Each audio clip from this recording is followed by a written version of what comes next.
Bon, alors on va passer à la deuxième partie. On va faire des courtes présentations, même si les intervenants sont relativement connus.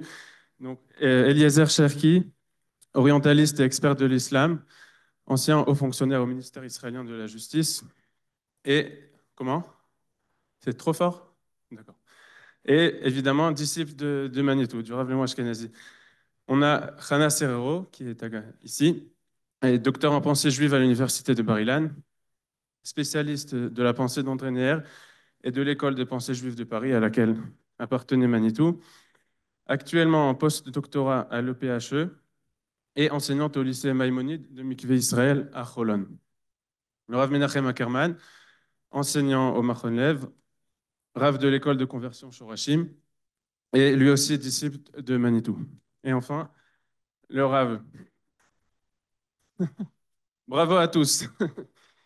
Et enfin, le Rav Shmuel Elikan, qui est expert en Torah et en psychologie, membre de l'organisation Mahagalé Nefesh, dédiée à la sensibilisation et au soutien en matière de santé mentale, intégrant santé mentale, communauté et halakha.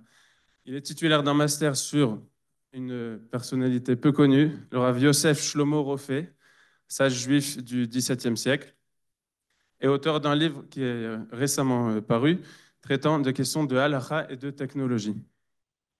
Donc on a voulu dans ce panel combiner en quelque sorte deux générations des élèves de Manitou, ceux qui l'ont connu directement et qui l'ont écouté, qui ont écouté ses cours pendant de nombreuses années, et ceux qui l'ont connu, qui ne l'ont pas connu directement, mais qui l'ont connu après sa mort et qui l'ont connu par ses enseignements, par ses enregistrements et par leurs livres.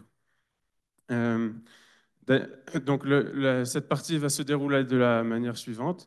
On va faire défiler sur l'écran quelques étincelles, donc quelques citations qui apparaissent dans le livre par thème. Chacun des intervenants a choisi le thème qu'il voulait aborder, qu'il voulait traiter. Donc on va donner l'occasion à chacun de commenter et aux autres aussi d'intervenir et de réagir. Mais pour commencer, il sera intéressant donc justement de demander à chacun comment vous êtes parvenus à Magnéto, à ces enseignements. Il serait justement intéressant de commencer par ceux qui ne l'ont pas connu. Donc, Rana Serrero, si vous voulez commencer. Merci, Yoël. Avec plaisir. Bonsoir à tous. Moi, je suis arrivée à Manitou, et ben, je suis arrivée à Manitou par André Neher. Vu que j'ai commencé, et je suis arrivée à André Neher par le Rav Elikling, qui avait été son élève et qui nous enseignait l'enseignement d'André Neher à Chemdat Adarom, où j'étais il y a maintenant 20 ans, quand je suis arrivée en Israël. Donc, c'était vraiment ma première rencontre avec la terre d'Israël et en même temps avec toute l'école de pensée juive de Paris à travers le Rav Kling qui enseigne André Neher, Manitou et Lévinas à Chemdat Adarom.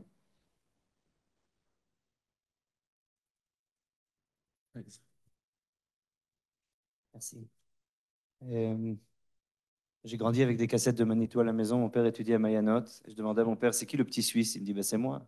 J'ai entendu des cassettes de Manitou à la maison, des enseignements de Manitou. Voilà, mon père était à Mayanot pendant un an. Il a étudié aussi avec Neher. J'ai trouvé des livres à la maison avec des dédicaces de Neher. Je commençais à interroger un peu mon père. Et voilà. Avec Herman. Eliezer Cherki. Comment? Oui, alors vous avez un lien. Les familles étaient amies, il me semble, même depuis l'Algérie. Donc l'histoire remonte loin. Oui, bon, j'ai connu Manitou avant de naître, puisque Manitou, ça a été évoqué quand il faisait ses études de philosophie à Alger. Et il était hébergé partiellement chez mon grand-père, et mon Parlez au père, qui micro. avait à peu près son âge, nos âges, est devenu ami avec Manitou déjà dans les années 40, c'est-à-dire à l'époque où Manitou était encore étudiant, les premières années de ses études à Alger. Puis moi-même, je l'ai connu par la suite de tout ça. Par la suite, j'étais à Orsay, pas, pas, pas, pas, pas au centre d'études d'Orsay, mais Mes parents rendaient visite à Manitou-Orsay. Et j'ai connu après, comme étudiant, à Paris d'abord, puis en Israël, bien évidemment. Moi, je suis entre les deux. Changez le micro. La nouvelle génération et l'ancienne. Comme tu disais, j'ai connu Manitou avant de naître aussi par mes parents. Et bien entendu, quand je suis arrivé en Eretz Israël, j'ai rencontré Manitou, je suis allé étudier chez Manitou, mais malheureusement, au niveau de la synchronologie, de la synchronisation des choses, j'étais déjà relativement âgé quand je suis arrivé à Yerushalayim, donc j'ai étudié avec lui peut-être une dizaine d'années maximum. Et comme j'étais ni à Mahayanot ni à Orsay, Orsay, ça aurait été difficile. Donc, j'ai pas eu la chance d'être très proche de lui, mais bon, ça a continué toute ma vie. Bon, Hachem, il y a Girsa Diane Kouta par la famille jusqu'à aujourd'hui. Bien, donc, allez-y. Non, il y a juste un autre nom que je voudrais citer. C'est le nom du Rav Eli Khan, Zichrono Livracha. Parce que quand j'étais au kibbutz Ain Native, où il était Rav de l'Ulpan Guillot, je travaillais pour lui là-bas. Et je travaillais sur André Neher. Et j'ai trouvé dans la bibliothèque de l'Ulpan, il y avait le livre de Marcel Goldman sur Manitou avec le disque. Et c'était la première fois que j'entendais la voix de Manitou. Et c'était vraiment impressionnant. Voilà. Bien, donc on va passer aux étincelles. On va commencer par le sujet de l'hébreu. Pas l'hébreu comme personne, avec un grand H, mais l'hébreu, la langue. Parce que comme ça a été dit, il me semble, par, je ne sais plus, Ephraim ou Chaim, Eliezer Cherki souhaitait parler de l'importance de traduire Manitou en hébreu pour le rendre abordable à la société israélienne. Donc j'ai sélectionné quelques citations de Manitou justement sur ce sujet de l'hébreu, de la différence entre le français et l'hébreu, etc. Donc je vais lire la première. On va encore être obsédé par ces définitions théologiques en langage occidental. La terre de la promesse, la terre promise. Et avec à la clé, la terre vous est promise, mais à condition que ce sont des inventions anti-juives. La terre n'a jamais été promise, elle a été donnée. Asher ani noten lachem. Il n'y a aucune référence où Dieu parle de la terre promise. C'est une invention des chrétiens. Le secteur le plus atteint par les fausses traductions est le secteur des juifs religieux, qui ont des réticences de scrupules théologiques, parce qu'ils ont appris leur judaïsme dans des langues étrangères, et qui pensent, bien sûr, la terre d'Israël, c'est sûr, mais a-t-on assez de mérite? Sommes-nous à la hauteur? Il y a là un pourrissement de la conscience parce qu'il s'agit d'une autre religion. Alors, Eliezer Cherki, si vous voulez bien. Oui. Je vais quand même dire quelques mots auparavant Bien que sûr. je tenais à le dire. D'abord, est-ce que c'est clair? Je ne sais Oui, pas. oui, oui. D'abord, je suis très heureux d'avoir été précédé par le Rav David Menezra, Freddy et Chaim Rothenberg, qui ont dit l'essentiel, en tout cas des choses essentielles et sur lesquelles je n'ai pas besoin de revenir. Mais je voudrais juste préciser quelques petits points précis, tout ça simplement, liés spécifiquement au travail effectivement colossal et essentiel de Freddy. Il y a, de manière générale, deux manières, qui ne sont pas du tout contradictoires, mais deux manières de procéder dans l'étude de Manitou. Soit comprendre le panorama général de son enseignement sur un sujet, ça a été évoqué tout à l'heure, et on peut dire que le travail de Chaim Rothenberg est au cœur de ce travail-là. C'est tout à fait remarquable, dans lequel il présente volume après volume, l'histoire des engendrements, des toladot, etc. Tout a été fait, beaucoup de choses sont essentielles. Mais il y a aussi, et c'est très important dans le travail qu'a fait Freddy, à part ce qui a été dit, c'est la Freddy, c'est Ephraim Herrera pour. Oui, c'est docteur Ephraim Herrera. La familiarité. Dans son travail, ce qui est très important, c'est le fait qu'il attire l'attention sur les détails de la formulation et de l'enseignement de Manitou.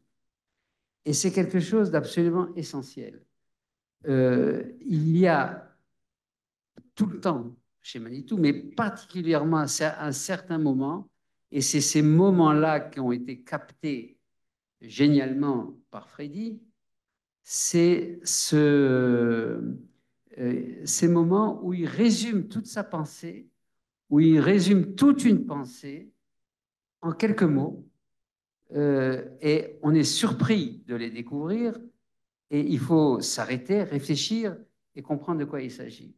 Alors, Freddy m'a cité tout à l'heure, et je voudrais revenir pour donner un exemple de la richesse de cette formulation microscopique, si je puis dire. Voilà. Il y a une citation qui se trouve dans les Étincelles, et c'est, puisqu'on parle de l'islam, alors je parle de l'islam. Alors, c'est une citation d'une demi-ligne. L'islam est une relation zahar-zahar. Vous comprenez ce que je veux dire? Voilà, c'est tout. Alors, on est complètement estomaqué, a priori, par ce genre de réflexion. C'est quoi une relation zahar-zahar? Et finalement, par la réflexion, on arrive à comprendre que non seulement Manitou fait allusion, évidemment, quand il dit, vous comprenez ce que je veux dire, bien évidemment, au problème, je dirais, de l'homosexualité chez les Arabes ou chez les musulmans, qui se trouve déjà dans le Coran, puisque dans la description du bonheur des élus au paradis, il est dit, tout le monde le sait, qu'il y a les 70 vierges, etc., mais il est dit aussi que les élus se promèneront parmi des éphèbes éternels, les éphèbes des garçons éternels. Donc on voit déjà, il y a quelque chose de... Eux aussi, les garçons, font partie de la récompense des élus. Mais beaucoup plus profondément que ça, ce qui suscite d'ailleurs ça aussi, c'est le fait que Manitou fait allusion en fait, quand il dit Zahar, Zahar, à l'absence de notion de Shrina dans l'islam. C'est une relation au monde, une relation de Zahar, Zahar, dans laquelle la notion de Shrina est absente et elle est remplacée par une dimension Zahar précisément. Je ne vais pas développer tous ces thèmes-là, mais on voit bien que ça demande effectivement, comme ça a été dit, une étude beaucoup plus approfondie de toutes ces notions-là que Manitou formule en 2 mots. Il le formule en 2 mots, incompréhensibles a priori, mais qui exigent effectivement une étude et un approfondissement. Je pourrais amener d'autres exemples, je ne vais pas le faire maintenant, mais c'est absolument capital. Alors, ceci dit, je me souviens très bien nous avions un ami, plus qu'un ami, c'était l'écrivain Arnold Mandel, qui a écrit beaucoup dans les années 60, 70, 80, qui a écrit des romans très importants et surtout des essais aussi très profonds sur le judaïsme. Et il me disait, je vais à la maison, et il me disait, j'aimerais tellement qu'un de mes livres soit traduit en hébreu, parce que c'est tout ce qui restera. C'est tout ce qui restera. Il faut voir les choses, à long terme. Il n'y a aucun doute qu'on est en moment de d'effondrement de pans entiers de la civilisation occidentale. L'existence des Juifs en France est de plus en plus problématique. C'est un truc qui est évidemment connu de tous. Et il faut savoir il faut comprendre bien que non seulement ça, mais même les gens qui viennent actuellement de France, aujourd'hui, sont en difficulté à la compréhension des écrits de Manitou. Ça a été dit souvent, Manitou s'est exprimé, a formulé une langue, la langue d'une certaine époque. Et elle devient de moins en moins compréhensible pour les jeunes gens qui arrivent de France, sauf certaines exceptions. Et il faut voir les choses lucidement. On va vers la disparition de la civilisation française telle que nous l'avons connue. c'est une question à long terme, bien évidemment, mais elle est, à mon avis, inexorable, inéluctable. Et donc, donc, on retrouve ici l'importance capitale de la traduction en hébreu. Il faut absolument traduire ces choses-là. Et alors, c'est vrai qu'il y a deux étapes. D'abord, ramasser ce que nous avons eu le mérite de recevoir de Manitou. C'est la première étape. Mais la traduction est aussi urgente. Pourquoi? Parce que vous souhaitez à nous tous, ceux qui ont connu Manitou, longue vie jusqu'à 120 ans. Mais ce sera très difficile après, plus tard, de traduire justement en hébreu ce qui a été formulé dans l'absence de ceux qui l'ont connu.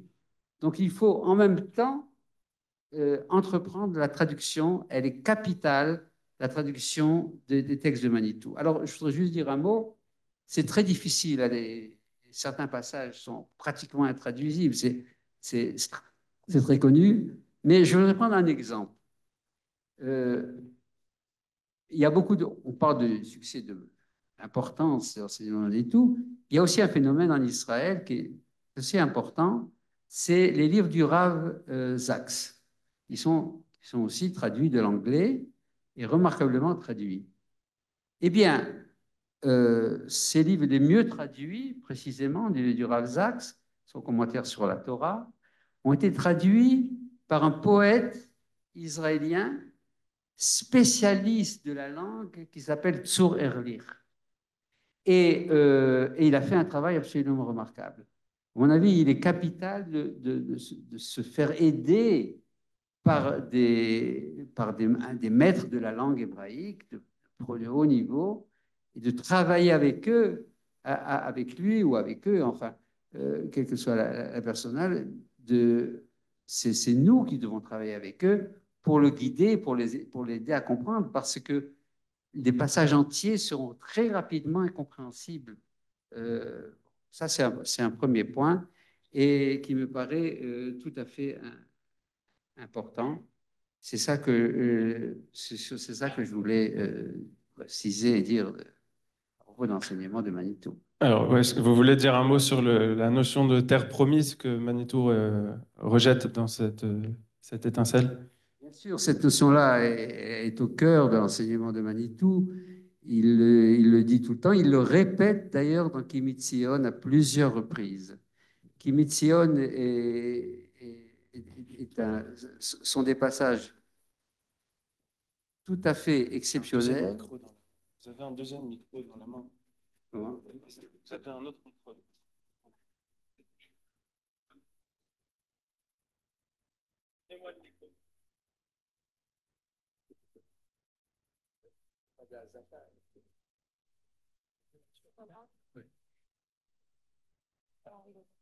Bienvenue à l'Arsène.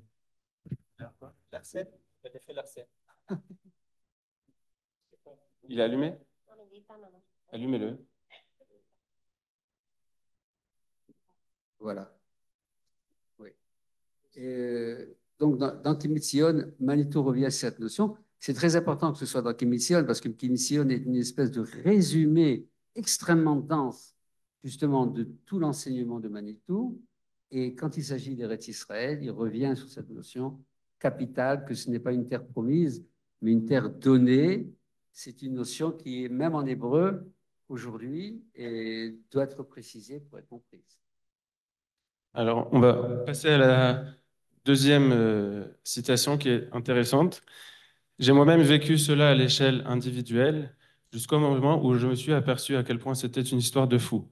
Le jour où je me suis rendu compte que l'hébreu n'est pas le français et que le français n'est pas l'hébreu. Je me suis rendu compte que c'était une histoire impossible. Je me suis aperçu que la Bible était en hébreu. Alors, qu'est-ce que ça veut dire? Je me suis aperçu que la Bible était en hébreu. Évidemment, les choses sont claires, que la Bible est en hébreu, c'est-à-dire que l'hébreu seul véhicule les notions authentiques qui sont déterminantes pour la compréhension d'Israël et de l'humanité, en vérité. Et que l'hébreu ne supporte pas, la traduction peut être d'une aide, provisoire, mais ce n'est qu'on étudie que si lorsqu'on revient à l'hébreu, et à l'hébreu de la Bible, et pas à l'hébreu de... Je, je, je, je me souviens d'ailleurs, on évoque des souvenirs, lorsque je suis arrivé en Israël, j'avais 18 ans. À l'époque, j'ai donc été reçu chez Manitou comme un ami de la famille. J'ai expliqué tout ça, c'est pas un Shabbat. Et on a parlé très vite d'études. On a étudié un passage du Périt Tzadik, je m'en souviens jusqu'à aujourd'hui. Et puis, je disais très naïvement à Manitou, je lui ai dit, c'est extraordinaire, maintenant qu'on est en Israël, on parle l'hébreu et on peut comprendre ce qu'on lit. Elle dit, oui, à ce moment-là, on ne comprend plus rien. C'est-à-dire il faut une vigilance de la compréhension de l'hébreu, non seulement en tant que Lachon Kodesh, mais en tant que véhicule essentiel de la tradition d'Israël. Et pour ça, il faut être effectivement vigilant, c'est-à-dire avoir l'esprit ouvert à ce qui est véhiculé par l'hébreu, parce que la traduction, même en hébreu moderne, peut cacher le sens profond de ce qui est dit. Très bien. Donc, on va passer à la deuxième partie, qui est celle des Toladot. Donc, c'est le sujet qu'a choisi Rana Serrero. Le Toladot, c'est quelque chose de très central dans la pensée de Manitou. Et d'ailleurs, pour faire le lien entre les deux parties, j'ai entendu donc de votre frère, le Rav Cherki, que une fois enfin, c'est une question qu'on posait beaucoup à Manitou, c'est pourquoi il n'écrivait pas. J'ai mis une citation à ce sujet, mais on la lira peut-être plus tard. Mais j'ai entendu que le Rav Cherki raconte qu'une fois, il a dit à André Neher que lui, il lui amènerait, j'arrive plus à me rappeler, que lui amènerait les lecteurs et que, Il dut former des lecteurs. voilà, que Manitou formait les lecteurs d'André Neher, puisque André Neher effectivement, écrivait beaucoup de livres et effectivement, Manitou n'en écrivait pas. effectivement, former des lecteurs, c'est-à-dire former des gens qui sont attentifs à ce qui est dit. Alors justement, donc on va quand même la lire maintenant. On me demande pourquoi je n'écris pas. La vraie raison, c'est que je n'en ai pas le temps, mais aussi j'ai peur de ce que l'on fera de ce que j'ai écrit. En hébreu, je veux bien, mais pas en français. Oui, et il avait raison. C'est-à-dire que c'est la raison pour laquelle, lorsque Manitou a commencé ses feuilles de Kimitzion, c'est justement euh, notre ami ici d'Elkana, Alain Michel. Alain Michel, qui me racontait ce que je crois que c'est Alain Michel qui avait proposé à Manitou de commencer à écrire des feuilles sur la paracha. Et il a dit, je ne peux pas parce que je suis obligé, lorsque j'écris, d'une précision totale. Il faut que ce soit absolument vrai dans tous les domaines et ça me demande un effort considérable. Et et effectivement, on se rend compte en lisant finalement ces feuilles de Kimitzion que c'est non seulement tout l'enseignement de Manitou est ici, mais il est d'une précision de scalpel. C'est-à-dire chaque mot est extrêmement précis et demande effectivement une attention extraordinaire pour comprendre les séminaires, les cours, qui se trouvent cachés derrière ces quelques phrases de Manitou. Alors pour passer au Toladot, donc justement cette première citation, Manitou explique cette notion de Toladot. Dans la tradition rabbinique, pour dire l'histoire, on utilise le mot de Toladot. La racine, Yod Lamed Dalet, signifie enfanter, lorsqu'on parle de la mère, engendrer lorsque l'on parle du père. Et le mot Toladot signifie les engendrements de génération en génération. Quelle est la différence? Donc la différence entre la notion d'histoire et la notion de Toladot. Au niveau du concept, Historia suit l'histoire à travers le développement des événements, tandis que Toladot suit l'histoire à travers le développement de l'identité du sujet de l'histoire, c'est-à-dire de l'homme qui fait l'histoire. Ce n'est pas l'événement qui prime, c'est l'histoire des hommes, et avec un postulat que l'homme n'est pas le même, tout en restant le même. La nature humaine, c'est la nature humaine. L'homme a une identité différente à chaque génération. Donc c'est un bon préambule pour ce sujet-là. Et Alors, cette citation, c'est pas le préambule, c'est le cœur du sujet, c'est même la Oui. fin du sujet. Parce que pour comprendre les Toladotes, il faut revenir au Shoresh des Dvarim et comprendre qu'est-ce que c'est que le temps. Et le temps, c'est la grande question de la philosophie et c'est la grande question que va poser Manitou. Qu'est-ce que le temps? Et pour répondre à la question du temps, il va poser d'autres questions. Il va dire pour comprendre le temps, et donc pour comprendre l'histoire, il faut d'abord comprendre qu'est-ce que c'est que la morale et qu'est-ce que c'est que la durée. Et le problème de la morale et de la durée, il dit, c'est le même problème, c'est qu'on ne sait pas quel est le fondement de la morale et quel est le fondement de la durée. Alors comment est-ce qu'on va comprendre? Eh bien, on va poser la question du bien. Vous voyez, il pose beaucoup de questions, mais il a des réponses. Alors il dit le fondement du bien et le fondement du devoir. Alors, en règle générale, on a des réponses toutes faites, les réponses des sociétés. La morale sociale, c'est l'intérêt.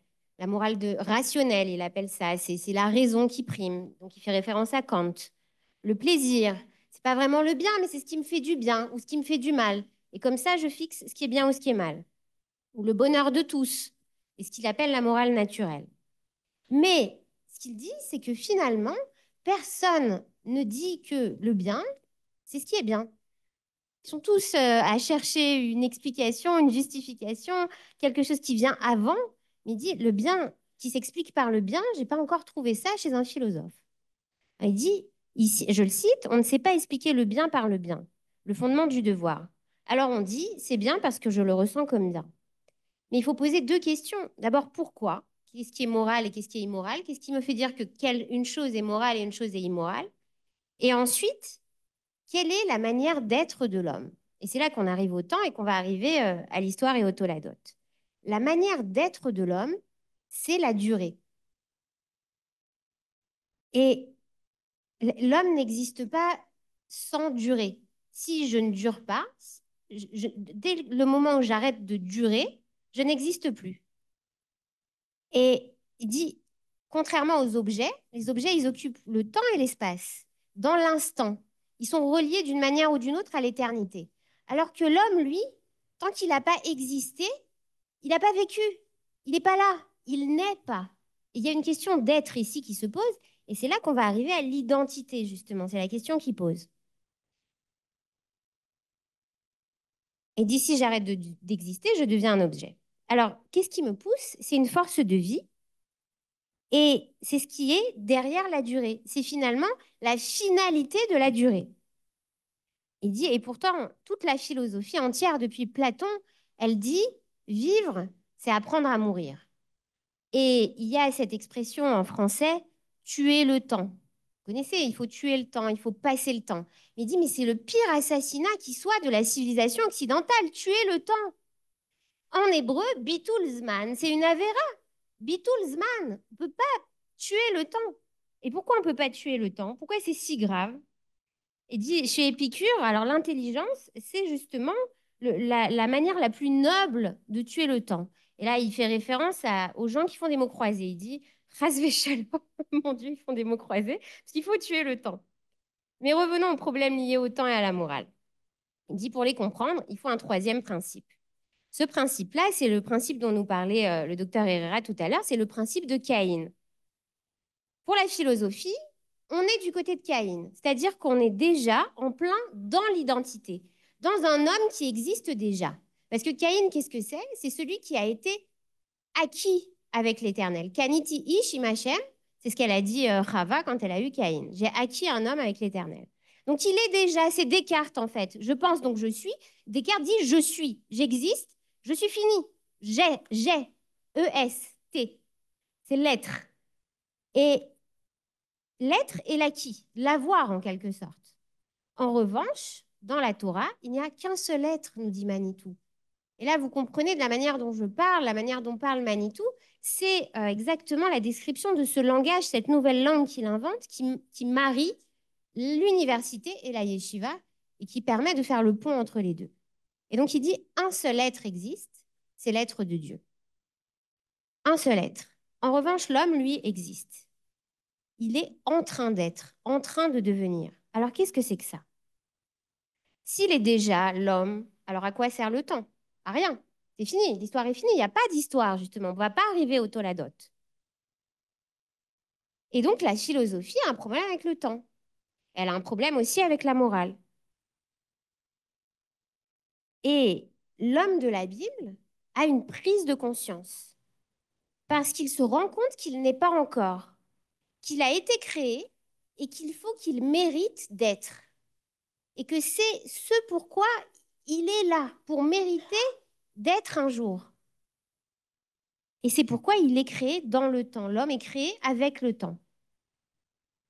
Et ce temps-là, le temps de notre vie, il permet de résoudre le problème moral. Qu'est-ce que ça veut dire? Parce qu'en résolvant, dit Manitou, le problème moral, je vais acquérir le droit d'être. Qu'est-ce que ça veut dire? Deuxième question, identique. À quoi sert la morale si je suis déjà? À quoi sert le temps si je suis déjà? À acquérir la morale. À quoi sert la morale si je suis déjà? Voyons la réponse. Puisque la morale, c'est le mérite d'être, alors l'importance de devenir morale, c'est pour acquérir mon être. Et en termes très simples, avec la faute, elle est tellement grave. Pourquoi? Parce que je me perds, je ne deviens pas, je disparais en faisant des fautes. Alors que quand je fais une mitzvah, je fais quelque chose de bien, de moral, eh bien, je m'acquiers, je me gagne petit à petit. Et c'est toute la différence entre la philosophie, ça veut dire euh, chaque minute qui passe me rapproche de la mort, et la pensée juive qui dit chaque minute qui passe, je gagne en mitzvot, je m'acquiers moi-même, j'acquiers mon être et j'acquiers un autre être. Et ça, on va y arriver. Euh, et il dit, la mitzvah, qu'est-ce que c'est? C'est le prix à payer pour l'être.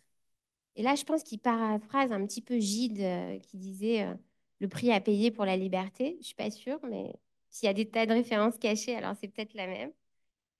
Euh, et on arrive à l'histoire. Peut-être tu veux lire la deuxième référence? Oui, parce que justement, donc ce travail, il n'est pas que à l'échelle individuelle, mais Manitou explique justement que c'est à l'échelle d'Israël et à l'échelle de l'humanité.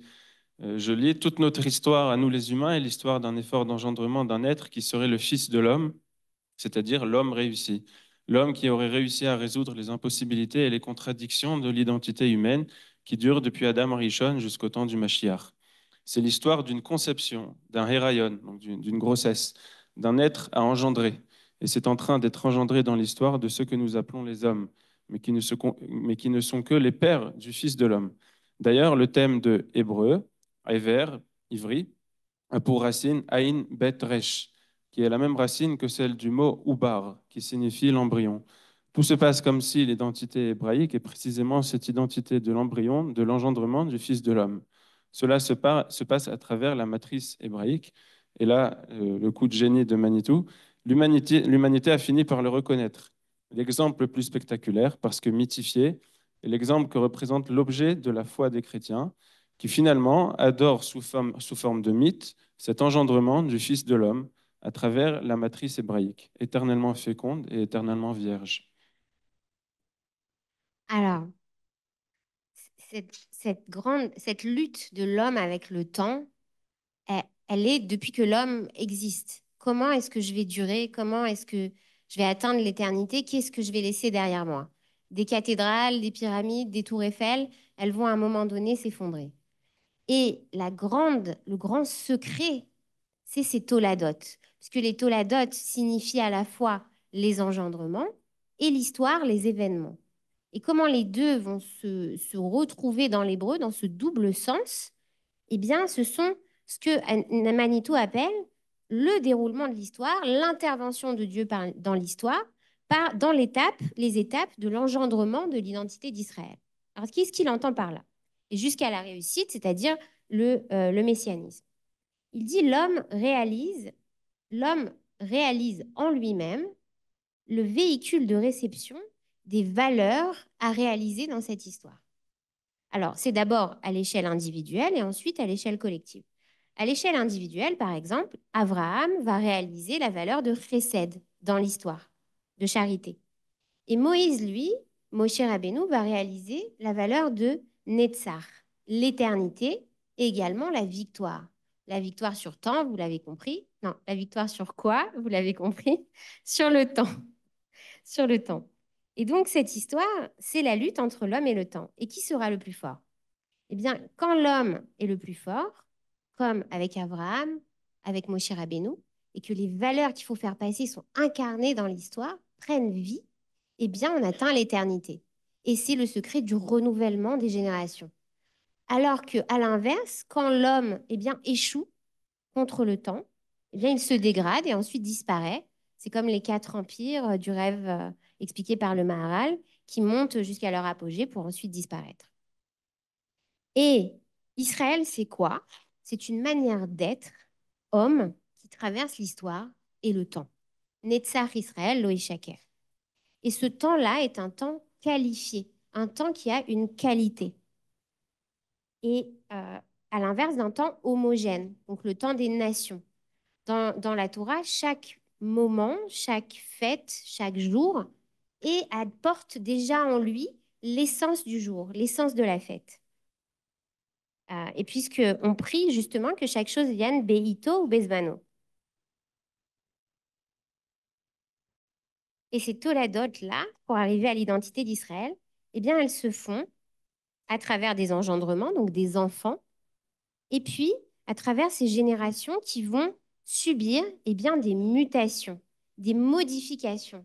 En fait, il va y avoir un tri qui va se faire à travers l'histoire pour engendrer le Fils de l'homme. Et quand ce n'est pas le moment, eh bien, il n'y a pas d'engendrement. Là, peut-être tu veux nous lire la dernière citation, justement. On va la lire. Ce n'est pas seulement vrai à l'échelle des engendrements des générations, c'est vrai à l'échelle de l'histoire de la société d'Israël. Il y a parfois de très longues époques qui apparaissent comme étant des époques de stérilité. Et il ne se passe rien dans cette avancée vers un engendrement plus réussi encore du Fils de l'homme. Et puis, subitement, l'enfant est né. Pendant 2000 ans, la société juive a fait un surplace d'engendrement. Je saute à la dernière, à la quatrième ligne avant la fin. 2000 ans, c'est énorme. Alors pendant 2000 ans, Sarah est stérile. Et subitement, l'enfant est né. Et le peuple juif a engendré l'État d'Israël. Donc, il compare donc l'exil à la stérilité et à une sorte de sommeil profond. Ouais, puis il y va pas avec le dos de la cuillère. Et alors, il fait la différence justement entre l'histoire et les toladotes. Il dit l'histoire en philosophie, qu'est-ce que c'est? C'est la narration d'événements impersonnels. C'est la structure de phénomènes, d'accord? Quelque chose de très codifié, bon, évidemment, qui fait référence à la raison et à Hegel et justement à toute cette histoire de l'être. Et contre ça, eh bien, on a l'histoire biblique qui, elle, au contraire, va personnifier l'histoire, va faire l'histoire d'hommes, d'hommes qui ont un nom, qui ont un visage, qui ont un caractère et qui ont un style aussi. Et d'ailleurs, c'est Léon Chestov qui disait l'existentialisme est né avec la Bible.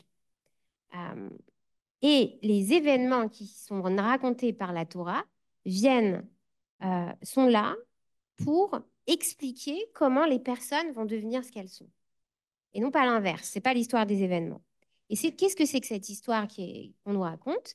Eh bien, c'est une histoire qui est préalable à l'être, qui va permettre de devenir et qui va réussir justement l'identité humaine. Et c'est ce que Neher et Manitou, ils appellent l'histoire, ils disent l'histoire, elle est un jugement, en fait, puisque elle permet de vérifier si ça marche ou pas. Et alors, comment on explique la stérilité? La stérilité des Imaot. Sarah, Rivka, Rachel, Hannah, elles sont stériles à certains moments. Parce que Dieu empêche que, que ça arrive au moment où ça ne doit pas arriver. Toute l'histoire juive, c'est ça. C'est des ratés, des rendez-vous manqués entre celui qui devait arriver et celui qui n'est pas arrivé. 2000 ans d'exil, dit-il, 2000 ans de surplace. Et subitement, un enfant qui naît, la création de l'État d'Israël. C'est toute l'histoire de la diaspora. Et on va finir avec ça. Il explique que cette identité, elle est différente à chaque époque et que chaque homme de chaque génération amène avec lui une facette de cette identité. Dor, Dor, Vedor, Shav, les générations et leurs chercheurs. Dor, Dor, Vechachamav, les générations et leur sagesse. Et tout ça pour arriver à quoi? Eh bien, à ce Fils de l'homme qui est l'histoire d'une gestation. Et Rayon, et hébreu. Donc là où André Neher disait Ivri, c'est celui qui est Ever, c'est le passeur du Mélachon Avar. Eh bien lui, il dit Ivri, Mélachon Ubar, c'est celui qui enfante. C'est la promesse du monde. Là, pour le coup, c'est la promesse, c'est les engendrements. Alors, si chacun veut ajouter quelque chose à ce qui est dit, c'est possible, évidemment. On va passer donc au prochain sujet du Rav Ackerman. Manitou parlait beaucoup de Torah et morale, de morale et justice, de justice et légalité. C'est des termes qu'il abordait beaucoup. Et on va. Donc, la première citation qu'on a choisie, c'est celle-ci. Pour ceux qui m'écoutent depuis longtemps, vous savez qu'au fond, je ne dis que cela. Chacun a une chose à dire dans sa vie. Il est probable que pour moi, pour l'enseignement que j'ai reçu et que j'ai à transmettre, c'est que la société d'Israël n'a d'identité et de vérité que dans cette proposition. Israël est le peuple, et c'est le seul au monde, qui en tant que peuple, en tant que nation, en tant que collectivité, a fait ce pari que le sens de l'histoire est la résolution du problème moral, et qu'il n'y a pas d'autre signification à l'histoire, que tout le reste ne sont que des dimensions secondes au problème moral. Tov. Alors, tout d'abord, merci Ephraim, tu l'as mis en premier dans le livre. Et en fait, je crois que c'est comme dans Pirkei Avot. Et c'est Manitou qui disait, quand dans Pirkei Avot, il y a marqué Wayomer, chacun disait quelque chose, c'est pas qu'il avait que ça à dire, c'est que c'était le résumé de toute sa vie. C'est-à-dire que Rabbi Akiva, il Wayomer, ou il est l'Omer, c'est que dans notre vie, on a plein de choses à faire, mais un jour, on se rend compte que, que tout tourne autour d'un message, surtout d'une vocation qu'on a à donner dans le monde. Et ce qui est incroyable, je me souviens pas, je crois que c'est en 70 qu'il a écrit. Ouais. Ouais. Le 9 avril en 70, ça veut dire que Manitou, en 70, savait déjà quelle était sa vocation, qu'est-ce qu'il avait amené pour le peuple juif et pour l'humanité. Et c'était le Ouaya Omer de Manitou, c'est ce qu'il dit. Je ne dis que cela, chacun a une chose à dire dans sa vie. Et un petit peu contrairement à ce que tu as dit, Eliezer, moi, ce que j'ai senti dans ton livre, c'est qu'il donne une opportunité pour les gens qui n'ont pas cette lecture globale de tout lier ensemble. C'est-à-dire que dans tous les autres livres, tu suis pas à pas les enseignements de Manitou, mais ce qui nous manque, c'est une synthèse. C'est-à-dire que comme tout est lié avec tout, pour Manitou, c'est la grandeur dont vous avez parlé tout à l'heure, on le sent. C'est-à-dire tu lis une phrase et puis tu vois des orotes parce que tu te rends compte tout d'un coup que c'est lié avec toutes les autres grandes idées de Manitou. Et là, cet enseignement de la morale, c'est la chose qui est peut-être la plus flagrante, et c'est pour ça, et c'est ce qu'il a dit lui-même. Euh, et donc, c'est quelque chose qui est très important aussi, l'apport que tu nous amènes aujourd'hui avec l'anthologie euh, pour Manitou. Maintenant, pour un point précis sur ce texte qu'on a lu, c'est qu'au niveau du combat de Manitou, c'est-à-dire que Manitou, quand il nous donne un chidouche, c'est pas seulement pour encore un petit Dvar Torah, c'est parce qu'il est à la réponse à toutes les grandes questions qui nous sont posées dans l'histoire, dans la modernité. Et là, à propos de la morale, je voudrais signaler deux ou trois points importants.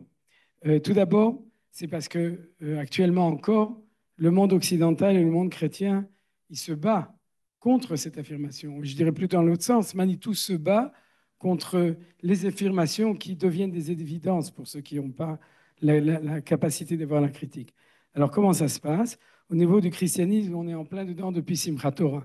C'est-à-dire que la morale chrétienne, c'est une morale uniquement du chesed, c'est-à-dire que de tendre l'autre joue. Bien entendu, ils ne l'utilisent pas comme disait Manitou pour eux-mêmes, mais ils nous reprochent à nous de ne pas réaliser leur rêve pseudo-moral dans notre histoire réelle politique. Et quand Manitou disait qu'il n'y a que la morale, c'est la morale hébreu, derech Eretz Israël, dans son explication. Et donc, c'est cette morale il faut se battre et diffuser pour désamorcer ça. C'est la même chose au niveau de l'humanisme, parce que dans l'humanisme, et c'est valable actuellement, il y a toujours le même contresens, on dirait. La religion empêche la morale, et la morale doit être anti-religieuse, parce que quand tu es soumis à la volonté d'un Dieu, tu ne peux pas être moral. Et ça se retrouve beaucoup actuellement. Et c'est là où Manitou donnait cette réponse aussi en disant, mais non, c'est absolument faux. la morale se trouve dans la religion, mais pas n'importe quelle religion, dans Torah Israël. C'est là que tu as la véritable morale qui va être au-delà, au-dessus, et éventuellement inclure aussi la morale humanisme. Maintenant, là où il dénonçait aussi, et ça, Eliezer, tu n'as pas fait suffisamment relevé dans le premier paragraphe, c'est qu'on a aussi un combat ou une discussion très forte contre l'orthodoxie, la charédioute moderne. Et Manitou n'était pas tendre, c'est le premier texte que tu avais choisi et que vous aviez choisi. Et là aussi, actuellement, c'est-à-dire qu'il y a énormément de systèmes religieux charédim qui disent que ce qui est religieux, c'est moral. C'est pas parce que c'est moral, c'est devenu religieux. C'est si c'est marqué, même si à tes yeux c'est immoral, mais Dieu y sait, et donc c'est moral comme ça. Et c'est une chose, je pense par exemple, sans dire que c'est exactement ce qu'elle dit, mais le Chazon Ish dans Emouna ou Bitachon, qui est son livre de pensée, il soutient éventuellement une certaine forme comme ça de la contradiction entre la morale et la religion, et c'est extrêmement dangereux. C'est-à-dire que c'est une des raisons pour laquelle la plupart des gens qui cherchent la vérité ne rentrent pas dans les yeshivot ou dans les baté knessiot, parce qu'ils sentent qu'ils sont confirmés par la droite et par la gauche, christianisme, et surtout en Israël et dans le monde juif, humanisme et orthodoxie et charédiout. Et à part ça, je pense qu'il y avait aussi quand Manitou dit que je n'ai dit que cela, il ne faut pas oublier que Manitou a vu comme vocation de remonter le peuple juif, descendre de la Shoah. C'est-à-dire ils étaient descendre et nous on a dû remonter.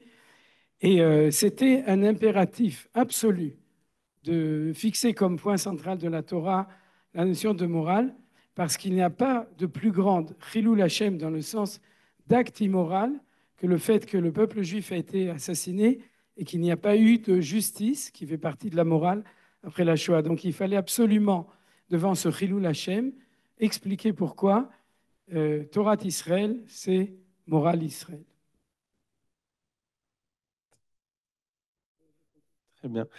On va passer à la deuxième. Pourquoi faut-il parler aux enfants d'Israël et pas aux autres? Parce que seuls les enfants d'Israël peuvent recevoir la Torah, parce qu'ils sont déjà moraux. Il y a là un problème très important. Il faut d'abord avoir résolu le problème moral pour s'approcher de la Torah. C'est l'histoire d'Israël. L'acquisition de la loi morale, c'est d'Abraham à Moshe. Et à partir de Moshe, c'est la sainteté de la Torah. Donc ça rejoint justement ce que vous venez de dire, que c'est parce que c'est moral que c'est religieux et pas l'inverse. Non, là, je crois que le point essentiel qui est extraordinaire dans cette étincelle, ouais, je pensais toujours que j'espère que j'éteins pas celle que tu m'avais donnée, mais un point essentiel et que tout d'un coup j'ai vu quand j'ai relu ces choses-là, c'est que tout d'un coup, tout ce dont tu as parlé, Hannah, et Torah Tatoladot, quand tu l'étudies en tant que Torah Tatoladot, c'est un commentaire de la Torah, c'est une philosophie extraordinaire. Et puis tout d'un coup, tu te rends compte que ça aussi, c'est la morale. Parce que la condition sine qua non de Manitou, ce n'était pas seulement Torah im, derech eretz, c'est-à-dire la Torah et la morale, mais derech eretz kadma la Torah. C'est-à-dire qu'avant d'arriver à la morale, c'est ce qu'il dit dans ce passage, avant d'arriver à la Torah, pardon, à la loi de la Torah, il faut tout d'abord qu'il y ait le derech eretz qui le précède. Et la création du monde elle-même est un acte moral, d'après Manitou. Absolument. Et ça, c'est encore plus long. Mais disons que juste à propos de cela, c'est sûr que ça ouvre, et c'est un des grands chidushim de Manitou, ce que tu dis, c'est la création elle-même est un acte non pas d'histoire, de physique, mais un acte de moralité. Et la même moralité qui est celle qu'on va découvrir avec les Avot. C'est pour ça que Manitou enseignait tout le temps. Il commençait par Caïn et Hevel, mais il enseignait le livre de Bereshit. Il répétait le livre de Bereshit parce que dans cette lecture, c'est comme ça qu'on va établir non seulement l'idée de la morale de la Torah, mais aussi de la précédence de la morale avant la Torah. Et je voudrais dire quelque chose d'important là-dessus aussi. À part cette vision c'est l'étincelle. C'est-à-dire tu prends une étincelle et puis ça allume une flambée extraordinaire. Et ici, on a un exemple de cela. Mais je voudrais dire aussi quelque chose dessus. C'est-à-dire que vous savez, quand Manitou dit c'est mon idée centrale, c'est pour ça que je suis venu dans le monde, c'est ça que j'ai à développer. Souvent, les gens qui lisent ça pourraient penser qu'il est obsessif d'un seul thème. C'est-à-dire que toute sa vie, il va répéter une seule chose, la morale, la morale, la morale. Et en fait, c'est exactement que là que se trouve la Torah de Manitou. c'est la différence entre l'unicité et l'unité. C'est pas que Manitou était uniciste de la morale, il faisait l'unité de toutes les valeurs. Et cette unité de toutes les valeurs, c'était comme ça qu'il reliait cette idée centrale avec toutes les autres idées qu'il avait développées.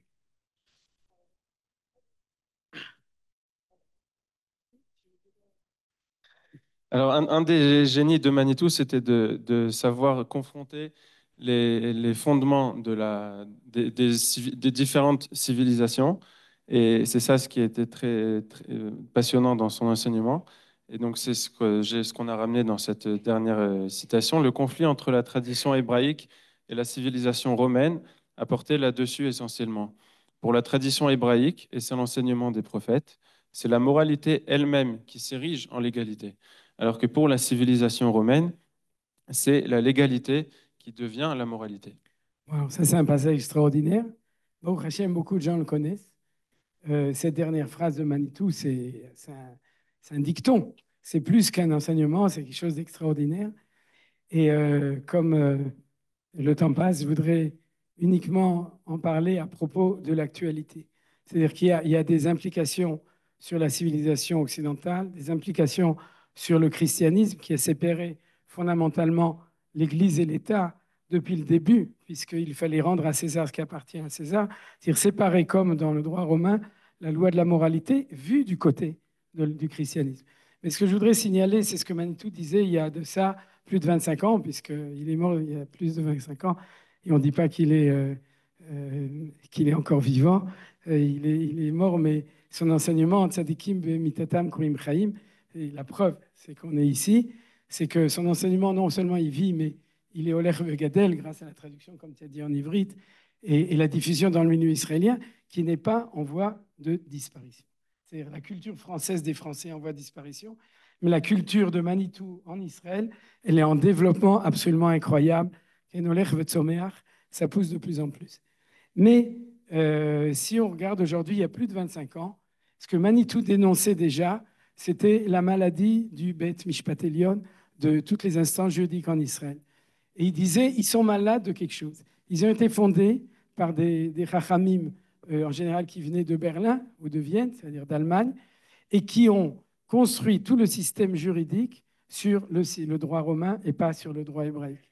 Et la question n'est pas la question des différents détails, c'est le problème, quelle est la structure générale dans laquelle. Et comme vous parliez avant, Chaim, il parlait des clés. C'est-à-dire, c'est cette clé qui nous a transmis. C'est-à-dire, il ne faut pas mettre un petit mishpat ivri à droite, à gauche, ou il ne faut pas réfléchir à propos du contenu, mais il faut réfléchir à propos du contenant. C'est-à-dire que le système qu'analysait Manitou de manière magnifique, il disait que c'était un système romain. Et même si dedans il y a plein de lois extraordinaires et très justes, tant que le système est basé sur cette phrase que dit Manitou, que pour la civilisation romaine, c'est la légalité qui devient moralité, comme par exemple, pour ne citer que le Girouche du Gush Katif, où les gens disaient mais c'est immoral, ils répétaient oui, mais c'est Chouki, ça a été voté par la Knesset.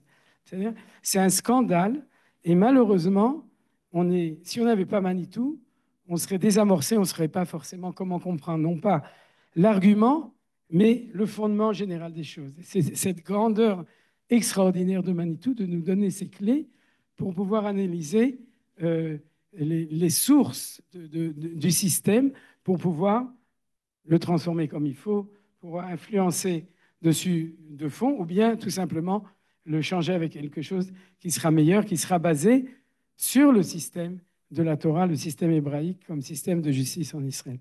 Je voudrais terminer mon intervention, je te passe la parole, Rabbi Shmuel, sur le fait que je suis extrêmement impressionné, justement, c'est ce qu'on voit aussi quand on étudie le Rav Kook, par le fait que ces paroles de Manitou qui ont été dites il y a 25 ans, 30 ans, et je me souviens très bien qu'il y avait déjà des problèmes, mais au paroxysme de ce qu'on a aujourd'hui, impensable et inimaginable qu'on puisse arriver à une clarté de la scission entre les différentes positions.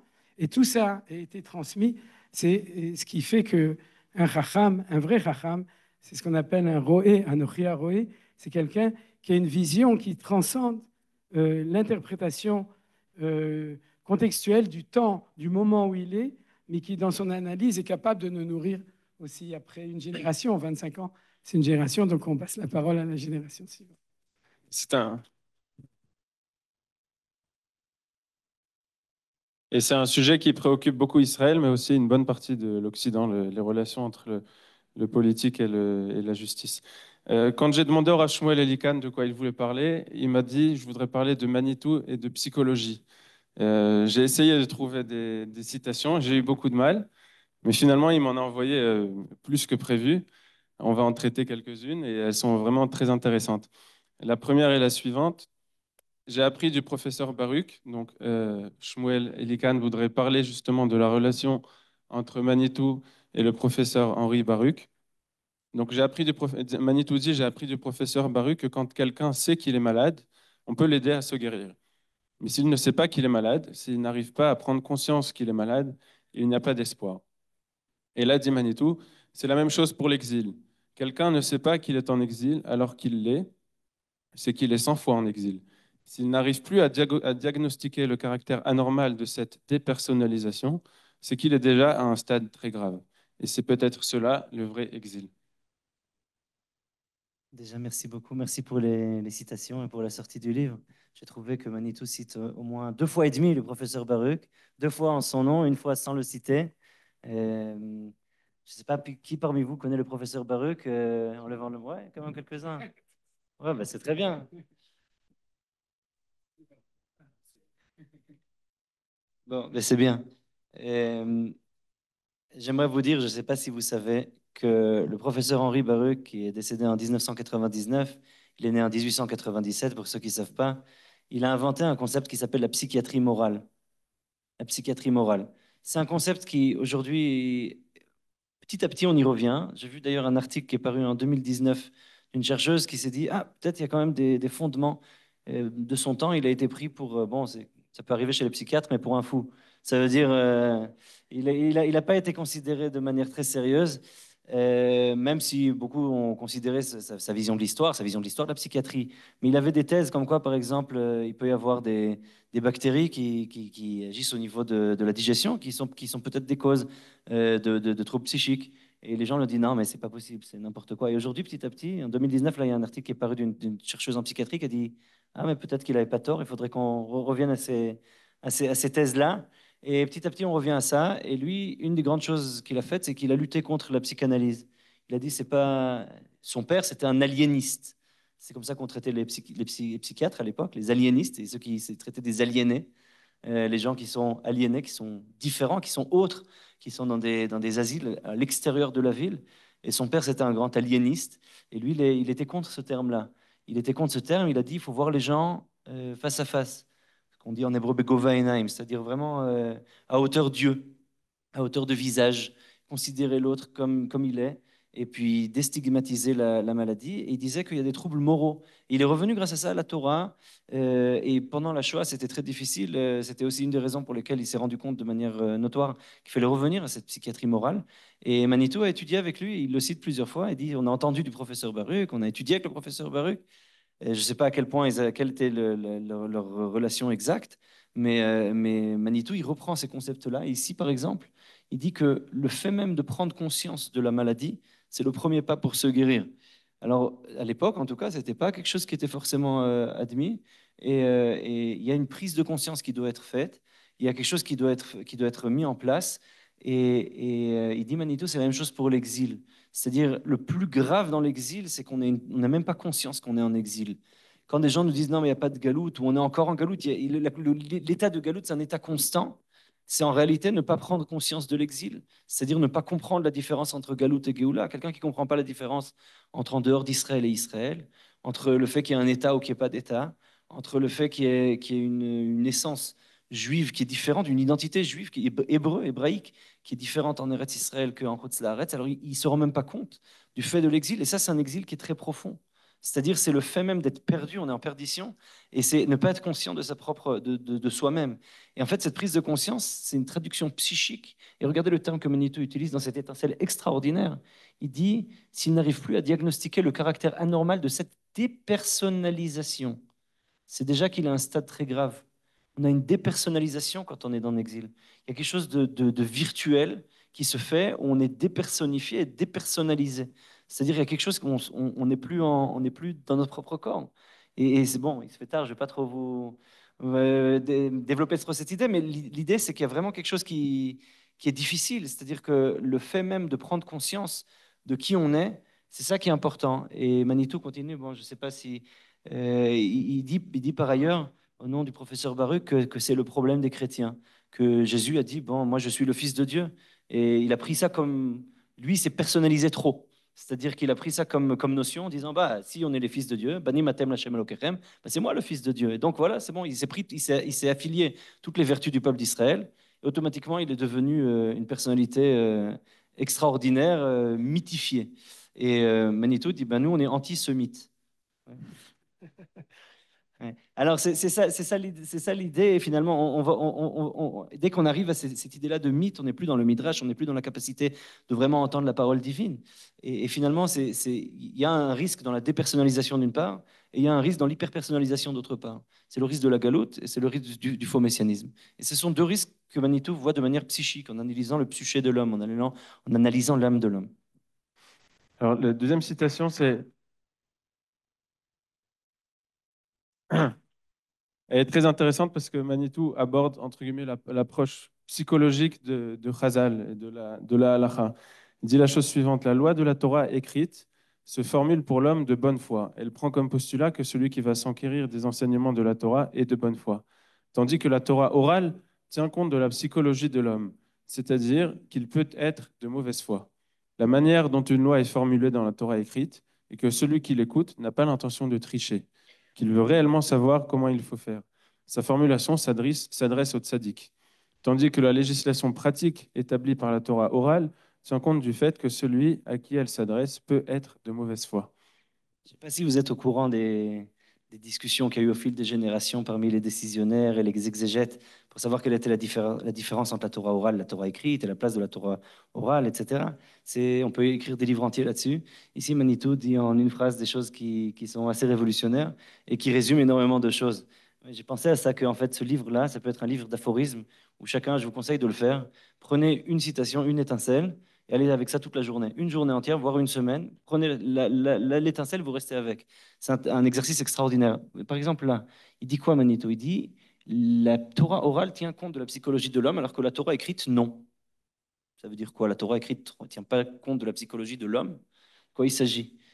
Ouais, il dit, c'est la chose suivante, il dit, la psychologie de l'homme, c'est-à-dire qu'il peut être de mauvaise foi. L'homme, il peut être de mauvaise foi. Dans la Torah écrite, on n'a pas de mauvaise foi. Il y a quelque chose de l'ordre. Ça doit être comme ça, c'est comme ça, et voilà. C'est ça qu'il faut faire, c'est ça qu'il ne faut pas faire, c'est ça qui est légitime, c'est ça qui n'est pas légitime. Qui est kachishisha, quand ça va se passer comme ça, alors ça va être comme ça. Quand ça va être de cette manière-là, alors si quelqu'un veut divorcer, il doit donner un sefer keritut, un livre de retranchement, etc., etc. Ce sont des ordres qui sont donnés de manière simple. Alpi shnaim edim yakum davar, selon deux témoins, la chose va être prouvée, etc., etc. On n'a pas de mauvaise foi, entre guillemets. C'est-à-dire quelqu'un qui s'est mal conduit, bon, alors il amènera un sacrifice expiatoire. Quelqu'un qui a fauté, il va faire sa punition, etc. Mais il y a pas de... On ne prend pas en compte la mauvaise foi de l'homme. C'est comme ça, puis c'est tout. La Torah orale, elle prend compte la psychologie de l'homme, c'est-à-dire qu'il peut être de mauvaise foi. Et il dit, c'est la manière dont on va formuler la loi. Dans la Torah écrite, c'est celui qui l'écoute, il n'a pas l'intention de tricher. Parce que bon, si tu lis la Torah, tu l'écoutes. Il y a une notion d'écoute. Il parle aussi par ailleurs dans une autre citation où il cite aussi le professeur Baruch, une autre étincelle, dans laquelle il dit que la Torah nous apprend la différence entre écouter et entendre. C'est pas la même chose. Na'aseh v'nishma, nous ferons et nous entendrons, c'est entendre ou écouter. Parce qu'on parle d'écoute, on parle d'entente. C'est quoi, de quel concept il s'agit exactement? Comment on traduit ce mot de shmia, de shema? Nishma, la chose qui est entendue, la chose qui est une écoute prophétique, c'est pas la même chose. Je peux entendre ma femme, mais pas forcément l'écouter, ou vice-versa. Ouais. C'est deux qualités différentes. Et donc, en fait, celui qui veut écouter la Torah, ça veut dire qu'en fait, il veut l'entendre. Il veut entendre la parole divine, puisque c'est la Torah. Et donc, du coup, elle n'a pas besoin de prendre en compte le fait que quelqu'un veuille tricher, le fait que quelqu'un veuille tromper. Et la Torah, elle s'adresse finalement au tzaddik. Si vous lisez dans Orot Torah du Rav Kook, le Rav Kook va dire la Torah écrite, c'est quelque chose de très haut, de très élevé. La Torah orale, ça vient d'en bas. Hein, Manitou, il traduit ça dans un langage anthropologique et humain. Ce sont les mêmes termes que le Rav Kook utilise, sauf qu'à la place de le laisser dans des termes kabbalistiques ou spirituels, ça va être des termes qui vont être psychologisés, anthropologisés, c'est-à-dire ils vont devenir des termes humains qu'on va vivre, des termes du vécu, des termes existentiels. Le terme que la Torah est quelque chose de vécu, de l'ordre du vécu, ça veut dire qu'il y a une mauvaise foi. Parce que dans le vécu, on triche. Quand on joue à des jeux, on a envie de gagner. C'est comme ça fait partie de la vie. Et en fait, cette réalité-là de la vie, c'est une manière de comprendre des enseignements kabbalistiques et de nombreux exégètes et de la traduire dans un langage qui est le nôtre. Et ça, c'est la capacité de pouvoir voir ça, c'est hors du commun. Alors, peut-être que c'est la différence qu'il fait ici entre, peut-être que vous le confirmerez, la différence qu'il fait ici entre Torah écrite et Torah orale, c'est la différence qu'il fait aussi entre Torah Moshe et Torah Aaron. Non, je voulais dire autre chose. Birchutra, c'est que Manitou a amené toujours un Permet de voir pendant ce enseignement temps-là. où, quand il y a marqué Lotirtsar, il n'y a pas marqué tu ne dois pas tuer. C'est une promesse. Va arriver le temps où tu ne tueras pas. Il n'y a pas de mitzvah. C'est-à-dire que la Torah donne et exprime un projet idéal et qui est vécu dans le temps psychologique présent de chacun comme un ordre, c'est-à-dire une imposition, mais la lavo à la fin. Et peut-être que c'est ça, de ça dont vous voulez parler quand il parlait de la Torah écrite. C'est qu'elle ne s'adresse pas au tzaddik actuel. Elle s'adresse au fait qu'elle présente le projet d'être tzaddik et que le rôle des chachamim dans Torah Sheba'al Peh, c'est de faire descendre dans la psychologie de la réalité actuelle. Je pense qu'on peut encore ajouter 3 couches d'interprétation à ça, mais on peut continuer. Voilà, vous voyez comme chaque étincelle, elle a sa profondeur. Alors justement, on abordera donc la dernière étincelle pour ce soir. Et elle est assez étonnante parce que c'est plutôt rare d'entendre un rabbin parler comme ça. Il y a des comportements apparemment religieux de sainteté exagérés. Dès que j'ai dit exagérés, je les ai condamnés, qui sont en réalité des comportements psychiques qui sont habillés de religiosité, et cela se fait prendre pour de la sainteté. J'ai l'habitude de dire de façon un peu dure, mais malheureusement il faut le dire, parce que l'on fréquente trop de gens comme ça. Quand un religieux est maniaque, on ne sait pas ce qui se passe vraiment. Est-il maniaque parce qu'il est religieux ou est-il religieux parce qu'il est maniaque? Réfléchissez bien à cela, que d'une façon générale, tout comportement rituel, quel qu'il soit, religieux ou pas, risque de mener à la maniaquerie. Alors, si un terrain psychique est atteint, on risque de se tromper et croire que ce qui en réalité est de l'ascétisme d'origine psychique serait de la sainteté. La clé est que l'option à l'échelle individuelle peut être légitime, mais c'est quand elle veut se présenter comme le modèle de l'idéal religieux que ça devient hérétique. Alors, qu'est-ce que vous en pensez?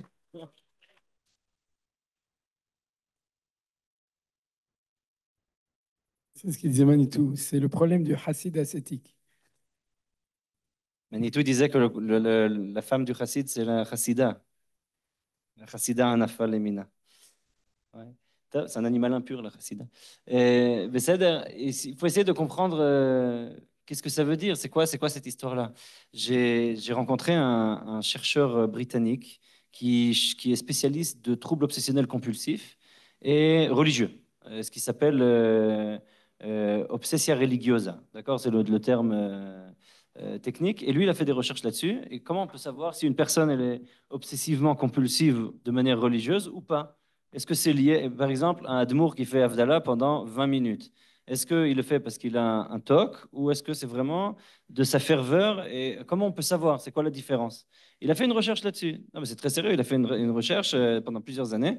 Il a écrit plusieurs articles là-dessus en anglais, un chercheur très connu. Et il est arrivé à la conclusion suivante.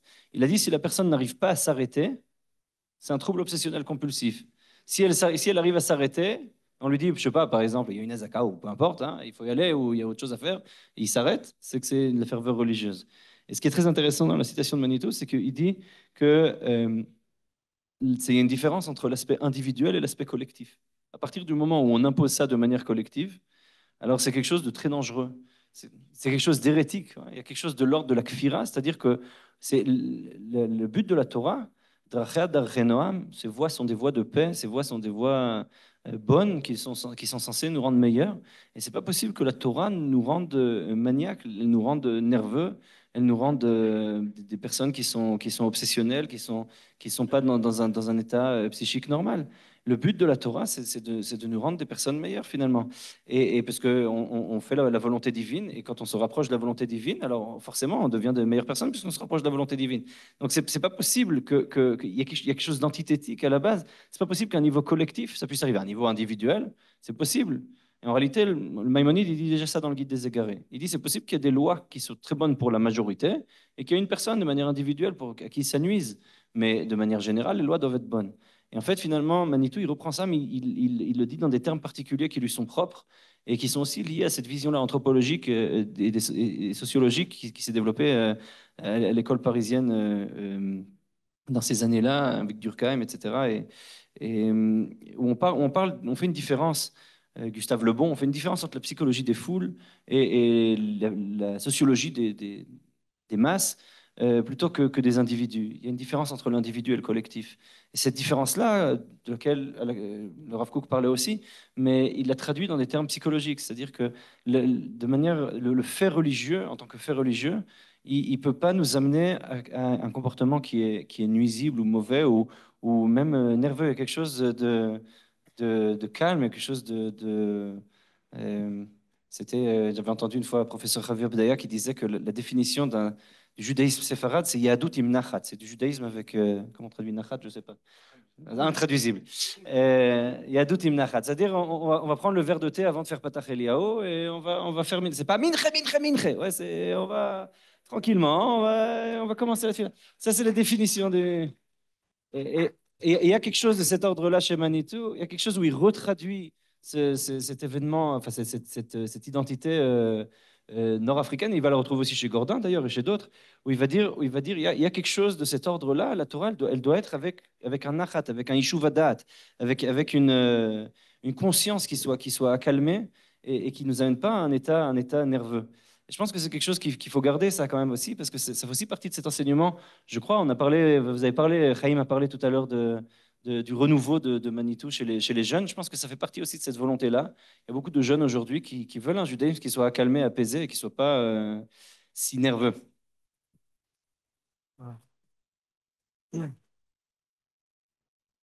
Si quelqu'un veut ajouter quelque chose, et on va terminer. Aujourd'hui, c'est marrant parce qu'il y a plus de nerfs du côté séfarade et plus de nachat du côté ashkénaze, j'ai l'impression. Ouais, ça dépend des C'est bon. familles.